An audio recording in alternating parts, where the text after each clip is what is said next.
So you're looking to purchase a new home in 2021 and beyond.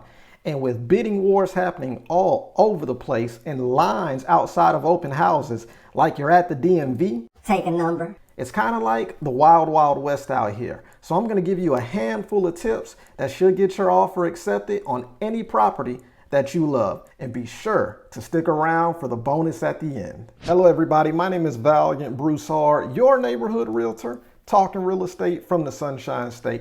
And when it comes to placing an offer on a new home, the first thing you'll want to know is there is no such thing as first come, first serve.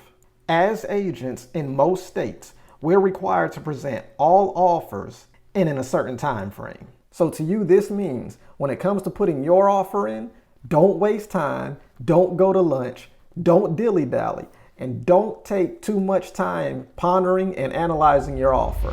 With the interest rates hitting all-time lows and inventory hitting all-time lows and demand reaching all-time highs, there is absolutely no time to waste when it comes to getting in your offer. Next, be sure to go above and beyond. As I mentioned earlier, this market is hot, hot, hot right now. In fact, it's so hot that the previous winter months didn't even cool it down. What we're seeing across the landscape as a whole is that homes are selling way over and above asking price by 5 to 10 and sometimes 15%. So when the time comes to put in your offer, you'll want to approach this with the same mindset.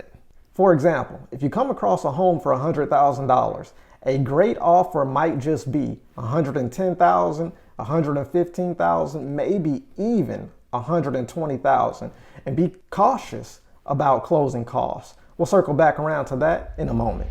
The competition in the real estate market is steep in the current times we're in, so you'll want to mentally prepare yourself to offer quite a bit more on a home that you love than initially planned.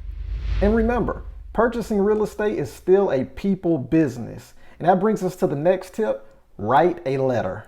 Now, purchasing a home is a transaction, yes. But when it comes to this crazy open market, sometimes you just have to pull on those heartstrings. Quick story time. I recently worked with a military buyer and his family on their home search, and we came across a home that they absolutely loved. Now, this particular home already had 7 offers on the table. Well, my buyer decided to include a handwritten letter to submit along with their offer.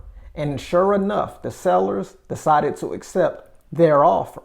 Now, later on in the process, the listing agent let me know that the sellers too were also a military family.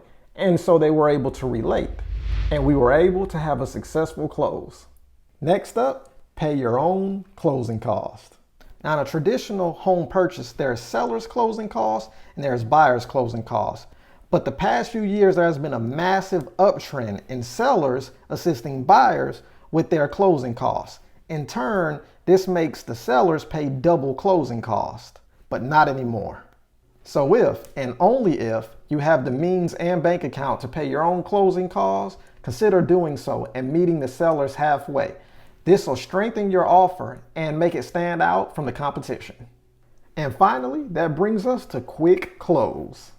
Now, normally when it comes to purchasing a home with financing, the normal time frame from offer acceptance to home closing is 45 to 60 days. So instead, when it comes to submitting your offer, be sure that you have a great lender with strong financing and shoot for a streamlined closing and offer to close in 25 to 30 days. When purchasing a home in a seller's market, this is a great time to be proactive. Ensure that your realtor has your pre-qualification letter in hand well before you even begin the home buying process.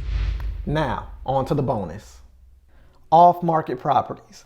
Now, there's various ways to locate off-market properties. One option is to reach out to your agent and ask about pocket listings.